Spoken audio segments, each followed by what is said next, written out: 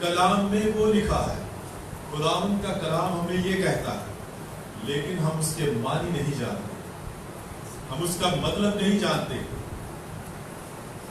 کیونکہ ہمیں مطلب سمجھانے کے لیے خداوند نے ہمارے لیے زمین پر اپنی پاک کیتھولک کلیسیا بنائی ہے، اپنا چرچ بنایا ہے جو اس کے ویدوں کو سمجھائے ہمیں، کیونکہ یہی وید وہ اپنی کلیسیا کے ان شاگردوں کو، ان رسولوں کو سمجھاتا رہا ہے، اور وہی رسول آگے چرچ میں یہ باتیں ہمیں سمجھاتے آئے ہیں۔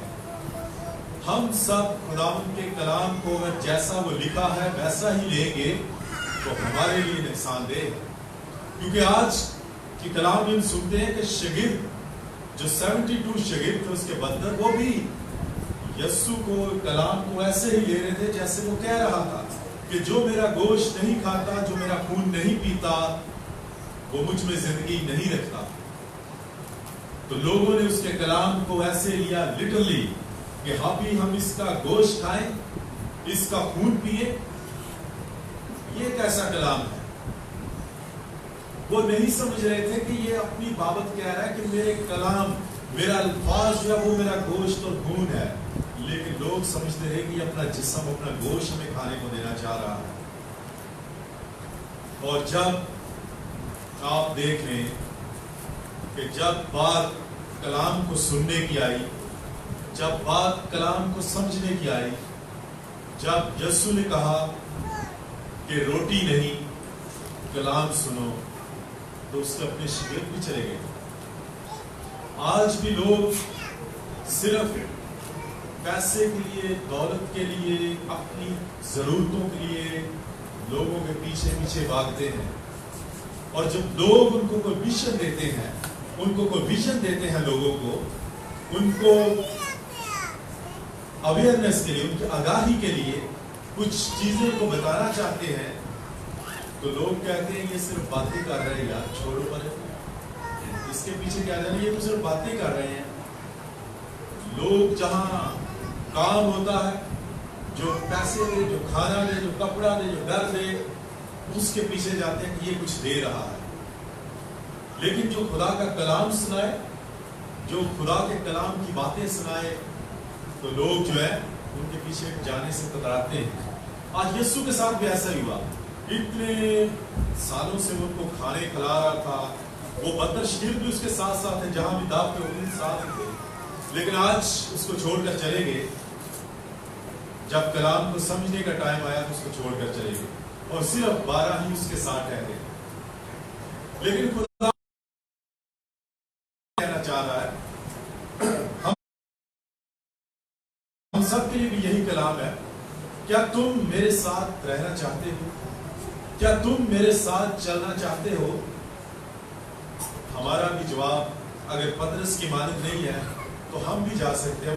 کسی کو بھی اپنے پاس باندھ کے نہیں رکھتا، وہ ہم سب کو اوپن دعوت دیتا ہے، کھلی دعوت ہے کہ میرے ساتھ رہنا چاہتے ہو تو ٹھیک ہے، نہیں رہنا چاہتے تو آپ بھی جا سکتے ہیں،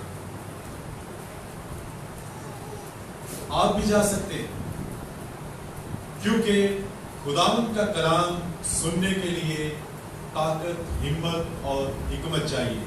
اگر نہیں ہے تو وہ ہمیں بھی کہتا ہے کہ آپ بھی جا سکتے ہو، اگر میرا کلام سمجھ میں نہیں آ رہا تو مجھے چھوڑ کے جا سکتے ہو۔ آج ہم نے یہ بھی جاننے کی کوشش کرتے ہیں کہ کیوں پاک ماں کیتھولک کلیسیا کوئی بھی اس کے گھرانے کو چھوڑ کر جائے تو اس کو مجبور نہیں کرتی کہ ہمارے پاس رہو۔ کرسچینٹی کسی کو مجبور نہیں کرتی کہ ہمارے ساتھ جڑے رہو۔ لوگ اکثر کیتھولک کلیسیا کو چھوڑ کر پاسٹروں کے پیچھے کبھی ادھر چلے جاتے ہیں، اور بعد میں فادروں کو دھمکیاں بھی دیتے ہیں کہ ہم جا رہے ہیں، ہم سارے بپتسمہ لے لیں گے ادھر کا، ہم ادھر چلے جائیں گے، ہم ادھر چلے جائیں گے۔ اس میں فادر کا کیا قصور اور خدا کا کیا قصور؟ خدا نے تو شروع سے کہا کہ نہیں رہنا تو جاؤ، اگر میرا کلام سمجھ نہیں آتا تو چلے جاؤ۔ تو اس لیے چرچ کسی کو مجبور نہیں کرتا کہ ہمارے ساتھ رکے رہو، ہمارے ساتھ بندے رہو۔ چرچ کہتا ہے کہ خداوند کی خدمت کرنی ہے، اسی خدا کی بندگی کرنی ہے، جیسے یشوع پوچھ رہا ہے اپنے لوگوں سے، کیا تم اس خدا کی بندگی کرنا چاہتے ہو؟ جو ہمیں وعدہ کی سرزمین پر لایا، جس نے ہماری ہر مشکل میں مدد کی، کیا اس کے ساتھ چلنا چاہتے ہو؟ اگر ہمارا جواب یس ہے تو چلو، اگر نہیں ہے تو جا سکتے ہو۔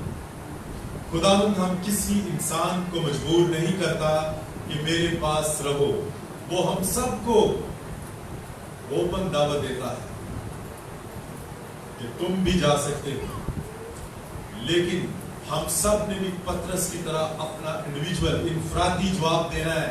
اے خداوند، زندگی کی باتیں تو تیرے ہی پاس ہیں، ہم تجھے چھوڑ کر کہاں جائیں؟ جب ہم خداوند کو یہ کہیں گے تبھی خداوند ہمارا ہاتھ پکڑے گا۔ جب تک ہم اپنی ضرورتوں، اپنی مٹیریل چیزوں کے لیے اس سے جڑے رہیں گے، تب تک ہم خداوند کو نہیں سمجھیں گے۔ لیکن جب ہم اس کو جواب دیں گے، اے خداوند، زندگی کی باتیں تو تیرے ہی پاس ہیں، ہم کہاں جائیں تجھے چھوڑ کے، تو پھر وہ بھی نہیں چھوڑے گا، وہ بھی ہمارے ساتھ رہے گا۔ اسی لیے پولس رسول مثال دے رہا ہے بیویوں کی اور شوہروں کی، کہ بیویاں جس طرح اپنے شوہروں کے تابع رہتی ہیں، فرما بردار رہتی ہیں، ان کا ادب کرتی ہیں، ان کا احترام کرتی ہیں۔ کیوں کرتی ہیں؟ کیونکہ وہ گھرانے کا سر ہے، شوہر گھرانے کا سر ہے، اس لیے وہ اس کی عزت کرتی ہیں، احترام کرتی ہیں۔ ایسے ہی شوہر اپنی بیویوں کو پیار کرتے ہیں، کیونکہ وہ اس پورے خاندان کا حصہ، وہ اس کے جسم کا حصہ ہے۔ اور پولس کہتا ہے کہ ایسے ہی مسیح ہم سب کو پیار کرتا ہے، جیسے شوہر بیوی کو پیار کرتا ہے، مسیح کلیسیا کو پیار کرتا ہے۔ جیسے بیوی شوہر کا احترام کرتی ہے، کلیسیا پہ فرض ہے کہ یسوع کا، خدا کا احترام کرے اور ادب کرے، یسوع کے ساتھ جڑی رہے۔ یسوع کے بغیر ہم کچھ نہیں، کیونکہ یسوع ہی کلیسیا کا سر ہے۔ اگر سر نہیں ہوگا تو جسم کس کام کا، اور اگر شوہر نہیں ہوگا تو بیوی کس کام کی؟ ٹھیک ہے نا؟ تو اس لیے یہی پولس ہمیں سمجھانے کی کوشش کر رہا ہے کہ اگر شوہر بیویوں کو پیار کرتے ہیں تو خدا اس سے بڑھ کے اپنی کلیسیا کو پیار کرتا ہے۔ اس لیے ہم سب خدا یسوع مسیح کی دلہن ہے، کلیسیا اس کی دلہن ہے اور وہ ہمارا دلہا ہے۔ تو اس لیے ہم سب اسی میں جڑے ہوئے ہیں، اسی میں ہم سب ایک ہیں۔ اگر ہم اس کا احترام اور ادب نہیں کرتے، اس کو نہیں سمجھتے، تو وہ ہمیں کہتا ہے کہ تم جا سکتے ہو، تم بھی چلے جاؤ، جو ہے، جو مجھے سمجھنا چاہتے ہیں وہ میرے پاس رہے۔ کیونکہ یسوع آلریڈی ہی جانتا تھا کہ کون ہے جو مجھ پر یقین نہیں رکھتے، اس کو پتا تھا۔ یوحنا کی انجیل میں وہ کہہ رہا ہے، یوحنا رسول، کہ یسوع کو پہلے سے ہی پتا تھا کہ کون اس پر یقین نہیں کرتے اور کون اس پر یقین کرتے ہیں۔ تو اس لیے آج بھی خداوند کو پتا ہے کہ کون اس پہ یقین کرتا ہے اور کون نہیں کرتا، اور جو نہیں کرتا ان کے لیے اس کی دعوت ہے کہ آپ لوگ چلے جاؤ، شک میں مت رہو بلکہ ایمان میں رہو تو زندہ رہو گے، کیونکہ زندگی کی باتیں اسی کے پاس ہیں اور ہم سب اس کا بدن ہے، اس کے بدن کا حصہ ہے۔ تو اس لیے ہم نے اس سے جڑے رہنا ہے۔ اگر اس سے نہیں جڑے رہیں گے تو ہم کسی کام کے نہیں ہیں۔ تو اس لیے ہم سب کو سمجھنے کی ضرورت ہے، جیسے پولس بتا رہا ہے، یہ ایک بڑا بھید ہے، کچھ ہی لوگوں کی سمجھ میں آئے گا تو کچھ کی نہیں آئے گا۔ تو اس لیے سمجھنے کے لیے ہمیں خداوند سے دعا کرنی ہے، اس کی مدد مانگنی ہے، تاکہ ہمارے دماغ، ہمارا دل، ذہن روشن ہو کہ ہم خدا کے کلام کو سمجھنے والے بنیں۔ آمین۔